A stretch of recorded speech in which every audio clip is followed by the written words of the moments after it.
You may have thought that we started late, but it is ironic that the first speaker would be the author of the book, Procrastinate on Purpose. How is it that we have more tips and tricks, tools and technology, calendars and checklists than ever before, and yet we still always seem to be behind? How is it that we work longer hours? We're moving faster than we've ever moved in history, and yet we never seem to be caught up? How is it that we know more about time management today, and yet stress is at an all-time high? The reason why is because everything you know about time management is wrong. I first started to realize this a couple years ago. It was early on a Saturday morning. I was at my business partner's house, and I was picking him up for a very important international leader planning retreat. And he has this 2-year-old baby girl named Haven. As I'm picking up Dustin and we're about to leave, Haven comes sprinting down the hallway, and she leaps and she latches on to Dustin's leg. And she says, "Daddy, where are you going?" And he looks down at her and he says, "Oh, I'm sorry, baby Haven. Daddy actually has to go to work today." And she looks up at him, and her eyes well up with tears. And she says, "No, Daddy. Please, no work today. No work, Daddy." And in that moment, I realized two things. The first is that I myself am not ready to have kids just yet. The second is that even though everything that you've ever heard about time management is all logical, tips and tricks, tools and technology, calendars and checklists, it's apps, it's all logic. What I realized in that moment from a 2-year-old is that today time management is no longer just logical. Today, time management is emotional. And how our feelings of guilt and fear and worry and anxiety and frustration, those things dictate how we choose to spend our time as much as anything that's in our calendar or on our to-do list. In fact, there is no such thing as time management. You can't manage time. Time continues on whether we like it or not. So there is no such thing as time management. Really, there is only self-management.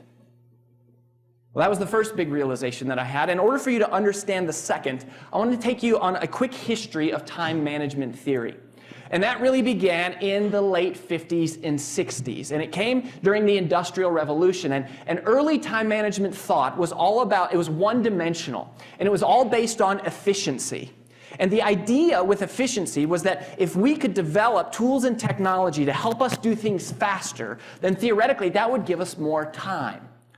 Well, there's nothing wrong with efficiency. All things being equal, efficiency is better. And yet, there is an unfortunate limitation to efficiency as a strategy for time management. And it's evidenced very well by the fact that we all carry around miniature computers in our pockets, and yet somehow we're still never caught up.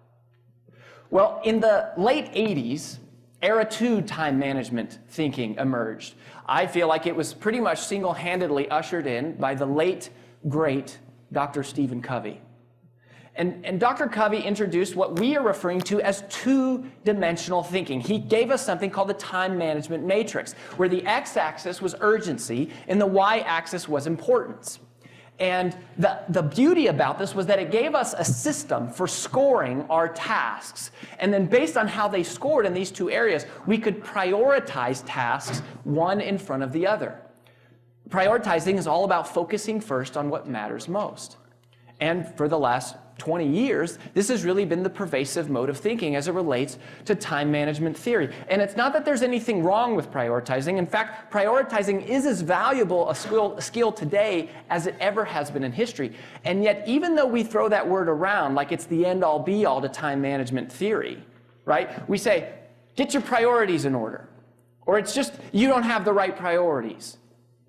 Well, unfortunately, maybe that's not really the case. Because there is a massive limitation to prioritizing that nobody ever talks about, and that is this. There's nothing about prioritizing that creates more time.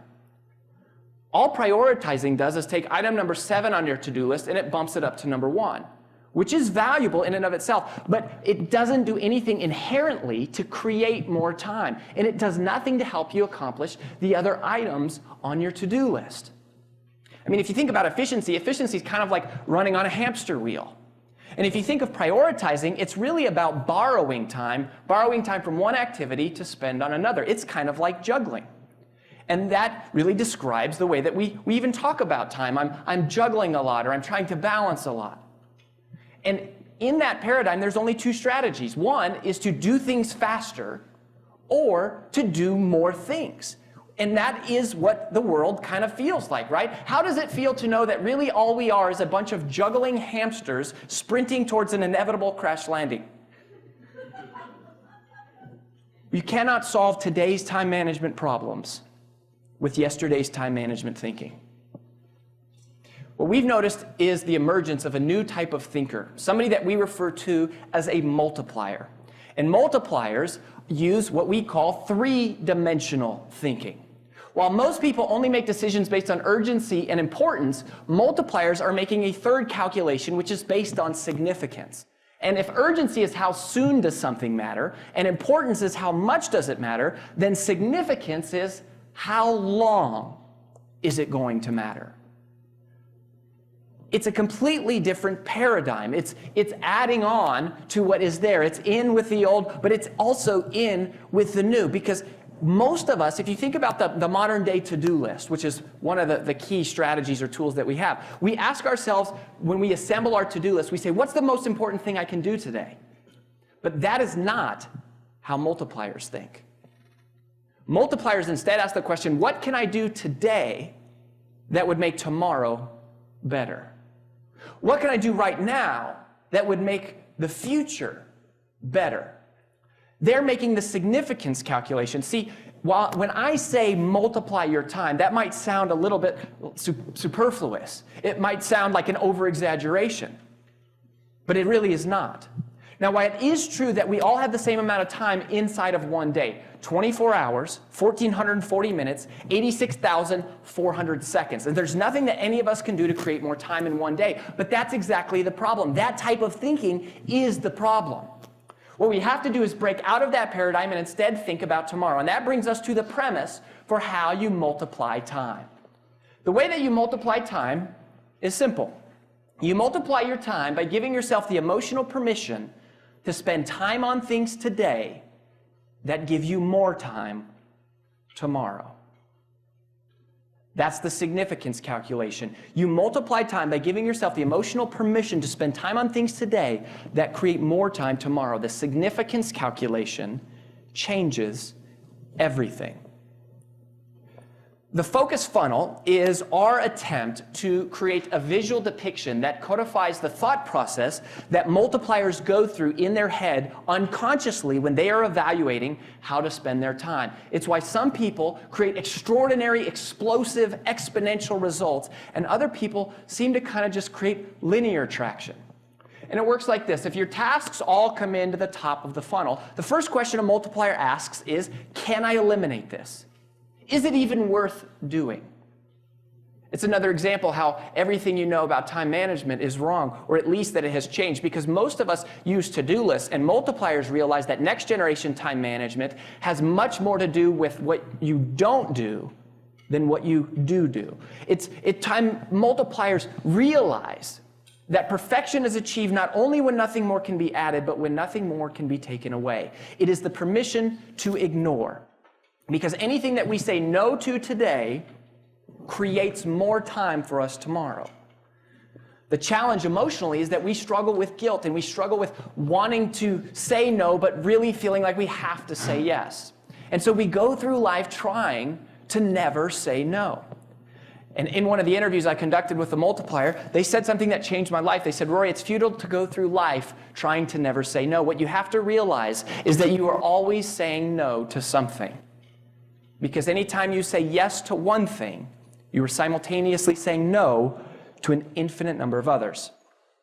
If you can't eliminate the task, the next question is, can I automate the task? Anything that I create a process for today saves me time tomorrow.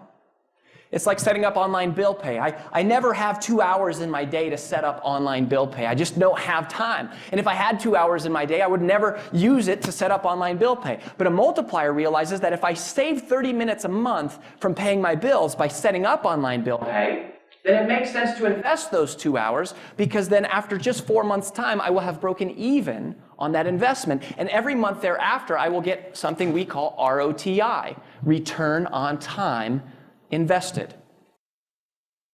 Automation is to your time exactly what compounding interest is to your money.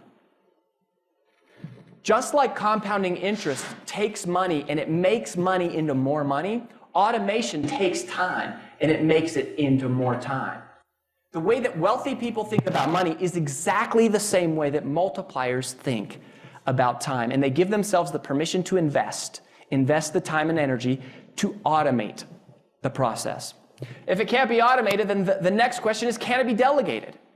Can I teach someone else how to do this? I'm reminded of a time when I was 7 years old, and I'll never forget, I was in the car with my mom, and I hit her with this question. I said, "Mom, do I have a dad?" And as you might imagine, that was a pretty difficult question for a single mother to navigate with her 7-year-old. And it was the first time that my mom told me her life story. She explained to me, she said, "Rory, I decided at that point that I would never have a man in my life because I haven't had good luck with men. And we may not have a lot, and we may not have a dad, but we're going to have love." And so we went back and forth for a little while, and I said, "Well, you know, Mom, I love our family. I really do. I love our family, but I think it would be really cool to have a dad." And so she said, "Well, I'll tell you what, honey, if you want a dad, then why don't you go out and find yourself a good dad?" What kind of crap is that?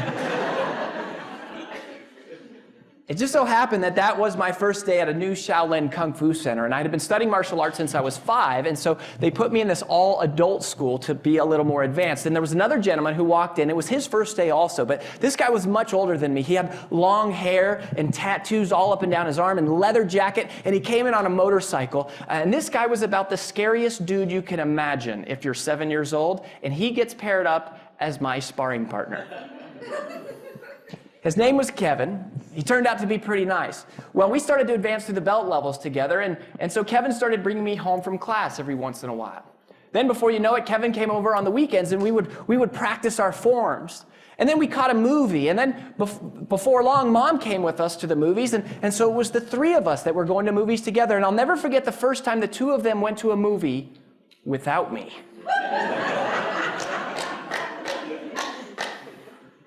Well, as it turns out, Kevin and I tested for our black belts together on the same day when I was 10 years old.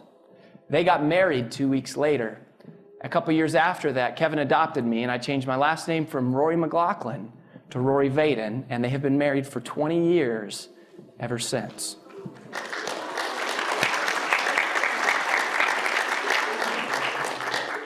And the point of that story is that you can delegate anything.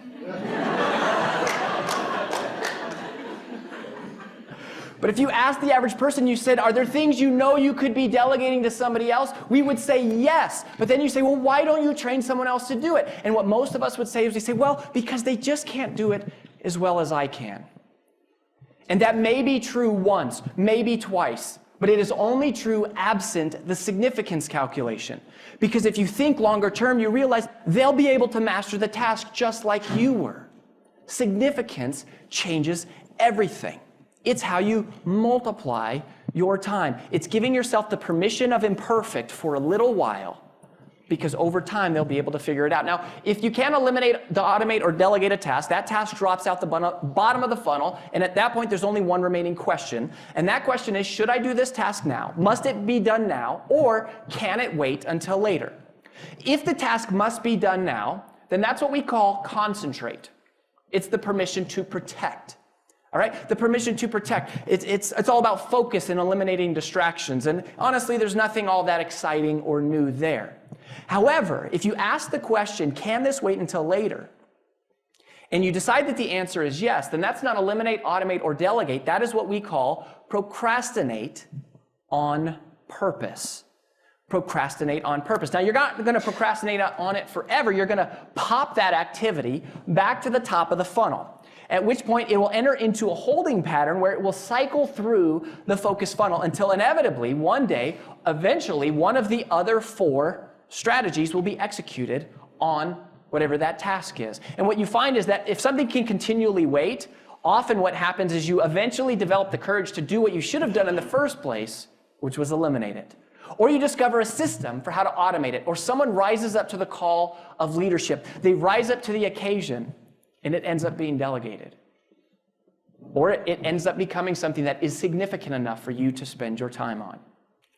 But there's a major distinction to realize, and that is there's a difference in procrastinating. There's a difference in waiting to do something that we know we should be doing that we don't feel like doing, versus waiting to do something because we're deciding that now is not the right time.